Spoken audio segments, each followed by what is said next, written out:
My sugar daddy asked me for weird favors.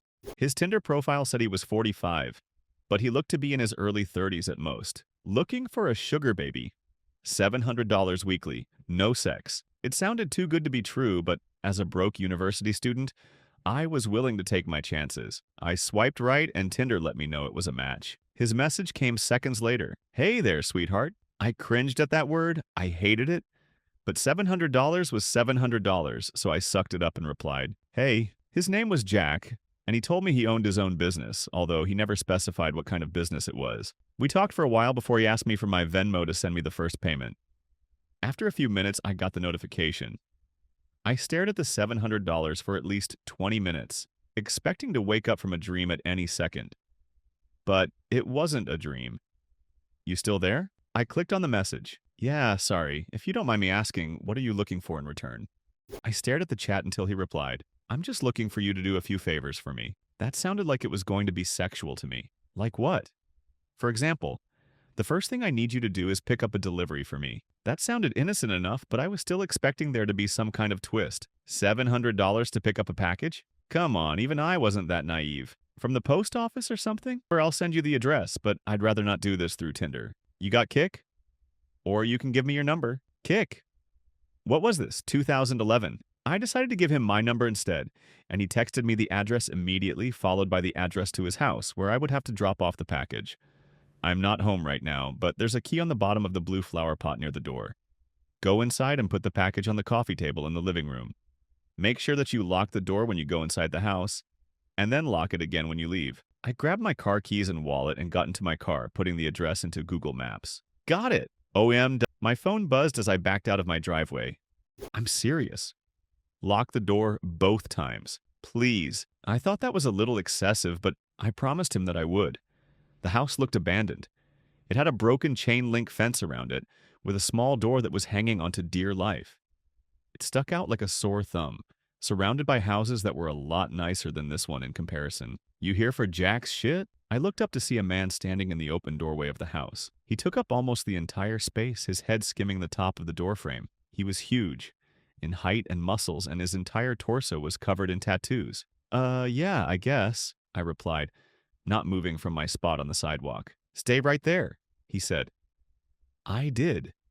I actually don't think I would have moved if he had asked me to. I looked around and realized that there was no one else on this street. I was a 21-year-old woman alone in the street. I gripped my car keys. A few minutes later, the man came back out carrying a cardboard box. It was about the size of a shoebox, but stained and damp on some of the corners. "Can you open your car?" he asked. I opened the trunk, not wanting that inside on my car seats, and he set it in. "All right, there you go," he said. "Thanks," I replied. I walked around to the driver's side of the car and opened the door. "Oh, and one more thing," he said. I looked at him. "Watch out," he said. I didn't reply. I blasted my music as I drove to Jack's house, hoping it would drown out my anxiety. It didn't.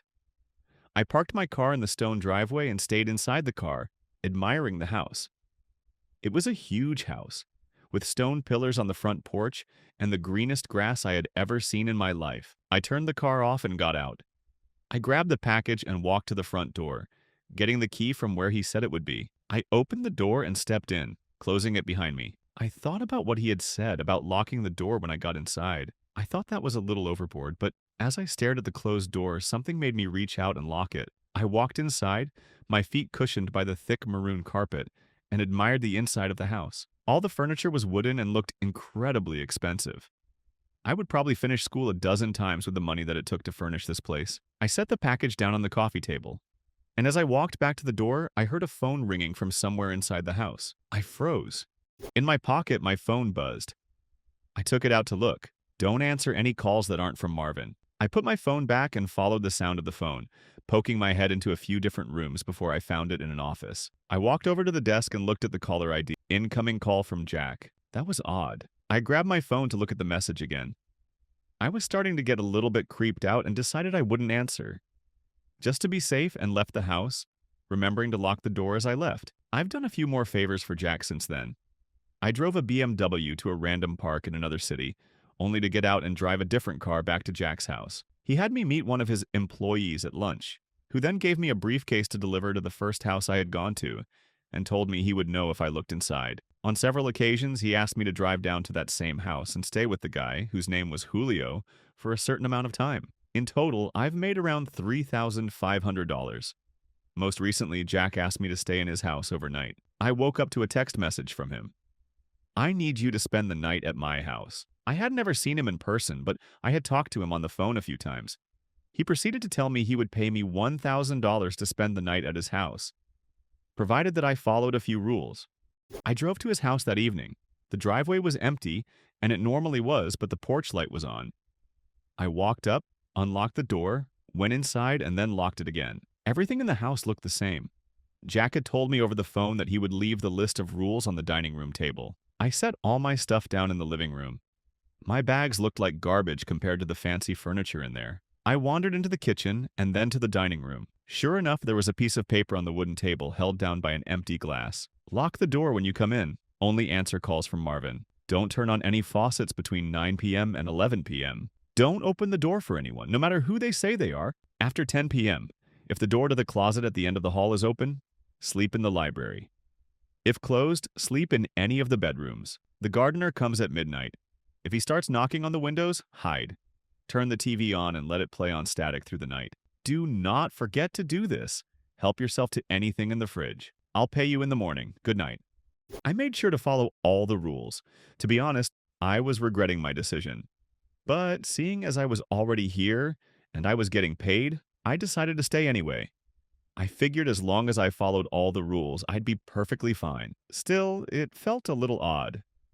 What was this? A haunted house? Nevertheless, I lounged around the house for a few hours as I was planning on going to sleep around 9 since that's the time that all the weird shit would begin to happen. At 8:50, I brushed my teeth, using the faucet for the last time before 9. I checked the closet in the hallway, and upon seeing that it was open, I moved my stuff into the library and got ready to sleep on the couch. I locked the doors just in case and laid on the couch, scrolling through my phone. I hadn't gotten any more messages from Jack, and I started to think up scenarios and reasons as to why he had such strict, peculiar sets of rules in his house. I had dozed off at some point because at exactly 10:16 p.m., I was woken up by the doorbell ringing. I was about to get up to check, but then I remembered the rule. Don't open the door for anyone, no matter who they say they are. After 10 p.m., I stayed on the couch, trying not to move, paranoid that they would hear even the slightest sound. "It's the police. Open up." I didn't move. "Hello, it's the police. Open up or we're coming in." I still didn't move, but I could hear my heartbeat in my ears. There was silence for a while after that. Then the doorbell rang again. "Hey, it's Jack. Let me in." It sounded like Jack, but still I didn't get up. He would have a key, wouldn't he? Why would he need me to let him in? This continued for almost a full hour. Different people would ring the doorbell, announce themselves, and then disappear when I didn't respond. I was finally able to fall asleep, and the gardener never came. When I woke up the next morning, I heard someone in the kitchen. I got up slowly and unlocked the door as quietly as possible, taking my phone with me and walking across the living room and into the kitchen. I stopped at the entrance and peered in. It was Jack. He was standing in front of the stove stirring something as the coffee machine brewed coffee on the counter behind him. "Hey, good morning," he said when he saw me. "Hi," I replied, nervous. I hadn't seen him in person before, but he looked exactly like his pictures online. "Scrambled eggs?" he asked, motioning to the pan with a wooden spoon. "Yeah, thanks," I replied, walking over to take the plate from him. I ate my breakfast and drank some coffee in silence. "So, how was it?" he asked. "It was okay. Nothing super freaky happened," I replied. "Cool," he replied. There was an awkwardness in the room. "I think I'm gonna go now. I have class." I trailed off. I didn't. But I really wanted to get out of there. "Oh no, yeah, sure, I'll talk to you some other time," he replied. I grabbed my stuff and he walked me to my car. I could see him standing in the driveway staring at me as I left. When I got home, I unpacked all my stuff and noticed that I still had the list with me. I sat on my bed and read it again. I felt my body tense up as I realized that I had forgotten something. Turn the TV on and let it play on static through the night. Do not forget to do this. Turn the TV on and let it play on static through the night. Do not forget to do this. Do not forget to do this. I stared at the words on the page until they lost meaning. Beside me, my phone buzzed, snapping me back to reality. It was the $1,000 payment. I looked at my phone and then back at the list. Maybe it wasn't an important step? As I was thinking this over, a text from Jack came in. I'm not in town right now. I should be back next week, so you're free from running any more errands for me until then. Just sent the payment. Go do something fun. I stared at the message and read it again. And again. And once more for good measure. I'm not in town right now. I thought back to this morning and how Jack was in his house. How he gave me breakfast. I'm not in town right now. Within minutes, a new text came in, this time from a number that I didn't recognize. Did you forget to do something? The text was followed by a picture of Jack, or whoever this version of Jack was, standing in front of the TV. I didn't respond. Next came another picture. This one was of the outside of my house. It was followed by another text. Watch out. Share your opinion in the comments and subscribe to the channel so you don't miss more stories.